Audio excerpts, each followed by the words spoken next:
बहुत समय पहले की बात है। एक गांव में एक नवयुवक रहता था। वह बहुत हृष्ट-पुष्ट और सुंदर था। उसके माता पिता दोनों मर चुके थे। बस एक बड़ा भाई था। युवक के पास माता पिता की दी हुई थोड़ी सी जमीन थी। उसी पर वह अपने भाई के साथ खेती करता था। युवक और उसका बड़ा भाई दोनों बहुत मेहनत करते थे। वे खेती किसानी के साथ ही मेहनत मजदूरी भी करते थे। लेकिन इतना सब करने के बाद भी दोनों का गुजर बसर बहुत कठिनाई से होता था। एक बार युवक गांव के जमींदार के खेतों में पानी दे रहा था। सुबह का समय था। जमींदार के खेत गांव के बाहर थे और खेतों के पास एक बड़ा सा मैदान था। मेलों और त्योहारों के समय गांव के लोग इसी मैदान में एकत्रित होते थे। कभी कभी इस मैदान में बंजारे भी आ जाते थे और अपने डेरे लगा लेते थे। बंजारे कुछ दिन गांव में रुकते और फिर आगे बढ़ जाते थे। जमींदार के खेतों में एक बड़ा कुआं था। युवक कुएं से पानी खींचता और पास की नाली में डाल देता। नाली खेतों के बीच से होकर गुजरती थी। आता पानी खेतों में पहुंच जाता था। युवक पूरे तनमन से काम कर रहा था। अचानक उसे लगा कि कोई उसके पास खड़ा है। युवक ने पीछे मुड़कर देखा। उसके सामने एक बंजारन हाथ में मटका लिए खड़ी थी। युवक ने बंजारन को देखा तो देखता ही रह गया। बंजारन 15-16 वर्ष की थी और बहुत सुंदर थी। युवक ने आज तक कभी इतनी सुंदर लड़की नहीं देखी थी। बंजारन युवक को बड़ी देर से देख रही थी। उसने अपने जीवन में इतना हृष्ट-पुष्ट और सुंदर युवक कभी नहीं देखा था। बंजारन युवक के पास पानी लेने आई थी, लेकिन वह उस पर इतनी मुग्ध हो गई कि पानी मांगना भूल गई थी और उसे एकटक देखे जा रही थी। युवक ने बंजारन को अपनी ओर प्यार भरी नजरों से एकटक घूरते हुए देखा तो घबरा गया। उसके हाथ से रस्सी छूट गई और बाल्टी सहित कुएं में जा गिरी। बंजारन ने युवक की यह स्थिति देखी तो खिलखिलाकर हंस पड़ी। उसने युवक से कोई बात नहीं की और दौड़ती हुई अपने डेरे में आ गई। उसने डेरे से एक पतली रस्सी और कांटा उठाया और युवक के पास वापस आ गई। युवक अब अपने पर पूरी तरह नियंत्रण कर चुका था। वह मुस्कुरा रहा था और बंजारन को बड़े प्यार से देख रहा था। बंजारन ने कांटा कुएं के भीतर डाला और कुछ ही क्षणों में रस्सी और बाल्टी बाहर निकाल दी। युवक बंजारन की आंखों की भाषा समझ चुका था।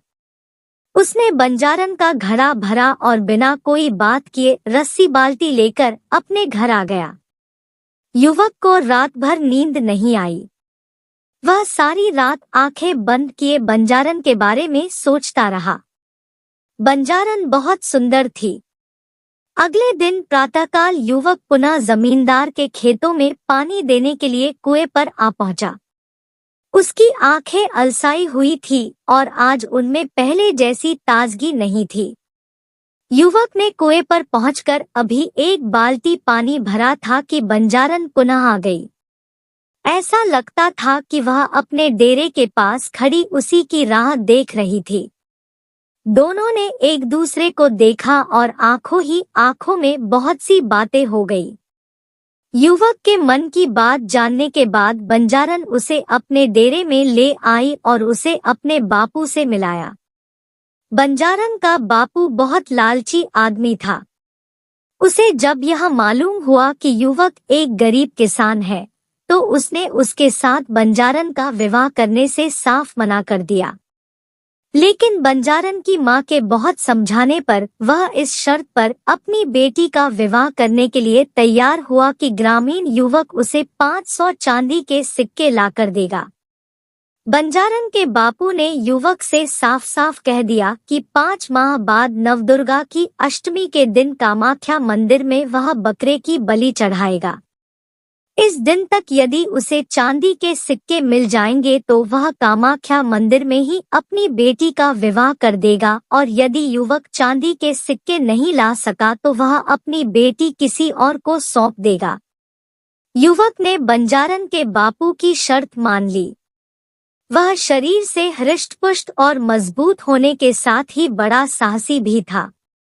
उसे विश्वास था कि वह किसी तरह मेहनत मजदूरी करके चांदी के 500 सिक्के इकट्ठे कर लेगा। बंजारे 3 दिन गांव में रुककर चले गए। उनके साथ बंजारन भी चली गई। ग्रामीण युवक अपनी बंजारन को जाते हुए देखता रहा। बंजारन भी उसे बार बार मुड़ मुड़ कर देख रही थी। बंजारन के जाने के बाद युवक अपने घर आ गया। उसे 5 महीने में 500 चांदी के सिक्के कमाने थे। युवक ने बहुत सोच विचार किया। इतना धन उसे केवल जमींदार ही दे सकता था। अगले दिन युवक जमींदार की हवेली पहुंचा और उसने जमींदार को अपनी समस्या बताई। जमींदार ने उसकी बात बड़े ध्यान से सुनी। वह युवक को 100 सिक्के प्रतिमाह इस शर्त पर देने के लिए तैयार हो गया कि वह दिन रात जमींदार का काम करेगा और सभी तरह के काम करेगा। युवक ने जमींदार की बात मान ली और जमींदार की सेवा में लग गया। युवक बहुत मेहनती था। वह दिन भर जमींदार के खेतों में काम करता और रात को जमींदार की हवेली में आ जाता, और जमींदार उसे जो भी काम देता वह करता। दिन रात मेहनत करने के बाद युवक बीमार भी पड़ा, किंतु उसने बीमारी में भी जमींदार के सभी कार्य किए। धीरे धीरे 1 महीना हो गया। युवक अपने चांदी के 100 सिक्के लेने जमींदार के पास पहुंचा, लेकिन जमींदार ने चांदी के सिक्के देने से इनकार कर दिया। उसने युवक से साफ कह दिया कि उसकी इस तरह की कोई बात उसके साथ नहीं हुई थी। युवक को क्रोध आ गया।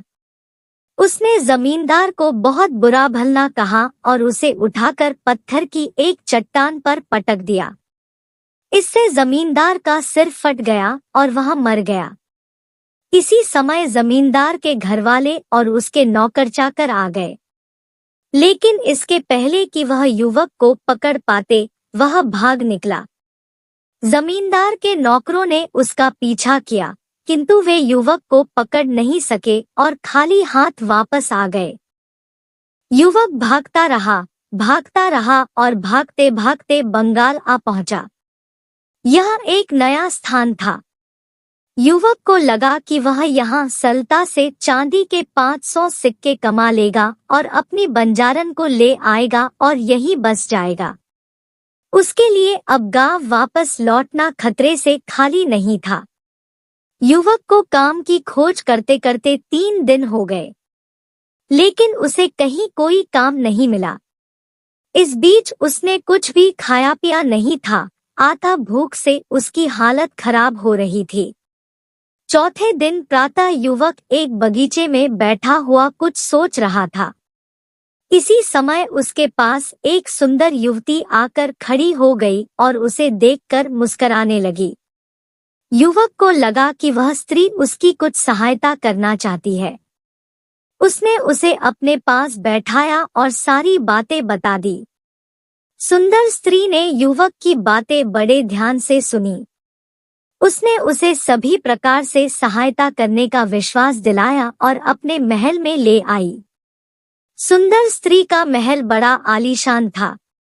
सुंदर स्त्री ने युवक को भोजन कराया और आराम करने के लिए एक शानदार बिस्तर दिया। युवक बहुत थका था। आता भोजन करने के बाद उसे नींद आ गई। युवक कब तक सोता रहा इसका उसे पता ही नहीं चला, लेकिन जब उसकी आंख खुली तो आधी रात हो चुकी थी। चंद्रमा का हल्का प्रकाश एक खिड़की से कमरे के भीतर आ रहा था। युवक उठकर खड़ा हो गया। उसने इधर-उधर देखा। सुंदर स्त्री का कहीं पता नहीं था। युवक को बड़ा आश्चर्य हुआ। अचानक युवक के कानों से सुंदर स्त्री के गाने की आवाज टकराई। इस आवाज में गजब का आकर्षण था। युवक को ऐसा लगा कि मस्ती भरा गीत गाकर वह उसे बुला रही है। युवक अपने पर नियंत्रण नहीं रख सका और आवाज की ओर बढ़ा। कुछ कदम चलने के बाद युवक ने देखा कि भरपूर श्रृंगार किए सुंदर स्त्री आईने के सामने खड़ी अपना रूप निहार रही है। सुंदर स्त्री ने आईने में युवक को देख लिया। वह उसकी ओर मुस्कुराते हुए बढ़ी और उससे लिपट गई तथा उसे अपने पलंग पर ले आई। युवक की समझ में कुछ नहीं आ रहा था, फिर भी वह यह तो समझ ही गया था कि सुंदर युवती उससे क्या चाहती है। इसी समय सुंदर युवती ने उससे कहा कि यदि वह उसका साथ दे तो वह उसे अगले दिन ही चांदी के 500 सिक्के देगी। युवक के हृदय में बंजारन बसी थी। वह किसी स्त्री के साथ सोना नहीं चाहता था, लेकिन अपनी बंजारन को पाने के लिए उसने सुंदर युवती की बात मान ली। अगले दिन फिर यही हुआ। युवक दिन भर सोया और आधी रात के बाद उठा। उसे सुंदर युवती 16 श्रृंगार किए प्रतीक्षा करती मिली। उसने उससे कहा कि बस वह एक रात का सुख उसे और दे दे, इसके बाद वह उसे चांदी के 500 सिक्के दे देगी। धीरे धीरे 4 महीने हो गए। सुंदर स्त्री युवक को रोज आधी रात के बाद छलती और उससे अगले दिन चांदी के 500 सिक्के देने का झूठा वादा कर देती। धीरे धीरे 4 महीने हो गए। सुंदर स्त्री युवक को रोज आधी रात के बाद छलती और उससे अगले दिन चांदी के 500 सिक्के देने का झूठा वादा कर देती। युवक के लिए अब और प्रतीक्षा करना कठिन हो रहा था। एक रात उसने सुंदर स्त्री का साथ देने से मना कर दिया। सुंदर युवती ने उसे बहुत समझाया। उसके समझाने का जब युवक पर कोई प्रभाव नहीं पड़ा तो उसने तरह तरह की धमकियां दी। जब धमकियों का भी युवक पर असर नहीं हुआ तो वह क्रोध में आ गई और उसने रौद्र रूप धारण कर लिया। वास्तव में सुंदर युवती एक जादूगरनी थी। उसे जब लगा कि युवक उसकी बात किसी कीमत पर नहीं मानेगा तो उसने अपनी जादुई शक्ति से उसे एक फूल बना दिया और अपने बगीचे के तालाब में लगा दिया। इधर बंजारन ने युवक की 5 माह तक प्रतीक्षा की, लेकिन जब युवक नहीं आया तो वह उसकी खोज में निकल पड़ी। एक दिन अचानक बंजारन जादूगरनी के महल में आ पहुंची। प्रातःकाल का समय था। जादूगरनी अलसाइसी महल के एक कमरे से बाहर देख रही थी। उसने एक बंजारन को अपने महल के सामने देखा तो उसे शक हुआ कि कहीं यह वही बंजारन तो नहीं है। बंजारन को देखते देखते जादूगरनी के मन में यह विचार आया कि बंजारन को बहला फुसलाकर महल में रोक लिया जाए और उसकी सहायता से युवक के साथ मनमानी की जाए। यह विचार आते ही जादूगरनी महल के द्वार पर आई और बंजारन को महल के भीतर ले गई। उसने बंजारन को युवक की पूरी कहानी बताई। उसने बंजारन को यह भी विश्वास दिलाया कि वह आज की रात ही उसे उसके प्रेमी से मिलवा देगी, लेकिन उसने उसे यह नहीं बताया कि उसने युवक को कमल का फूल बनाकर बगीचे के तालाब में लगा दिया है। बंजारन खुश हो गई। उसे लगा कि सामने खड़ी स्त्री एक देवी है और वह उसकी इच्छा अवश्य पूरी कर देगी। जादूगरनी ने बंजारन से दिन भर अच्छी अच्छी बातें की और उसके प्रेमी युवक की बहुत प्रशंसा की। उसे जब लगा कि बंजारन उसके जाल में पूरी तरह फंस चुकी है, तो उसने बंजारन से कहा कि वह भी उस युवक को बहुत प्यार करती है, अतः दोनों को उसका प्यार बराबर बराबर मिलना चाहिए। बंजारन को जादूगरनी से ऐसी आशा नहीं थी। वह सब कुछ बांट सकती थी, लेकिन अपना प्यार नहीं बांट सकती थी। वह अपना प्यार पाने के लिए ही अपना घर-बार छोड़कर आई थी। जादूगरनी ने बंजारन को समझाने का बहुत प्रयास किया, किंतु बंजारन नहीं मानी और भड़क उठी। जादूगरनी को भी क्रोध आ गया। उसने अपने जादू से बंजारन को एक कीड़ा बना दिया। बंजारन को सब समझते देर नहीं लगी। लेकिन अब बहुत देर हो चुकी थी। फिर भी वह खिड़की के रास्ते महल के बाहर आ गई। इसी समय कीड़ा बनी बंजारन के कानों से उसके प्रेमी युवक की आवाज टकराई। यह आवाज उसे अपने पास बुला रही थी। बंजारन ने इधर-उधर देखा। यह आवाज महल के तालाब में खिल रहे एक कमल से आ रही थी। बंजारन की समझ में सब आ गया।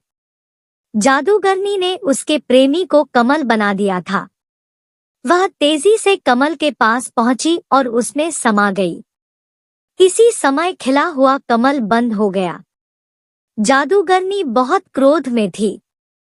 वह कीड़ा बनी बंजारन को ढूंढते ढूंढते बगीचे के तालाब तक आ गई, लेकिन उसे वह नहीं मिली। इसी समय कमल मुरझाया और अपने भीतर कीड़ा बनी बंजारन को लिए हुए पानी में समा गया।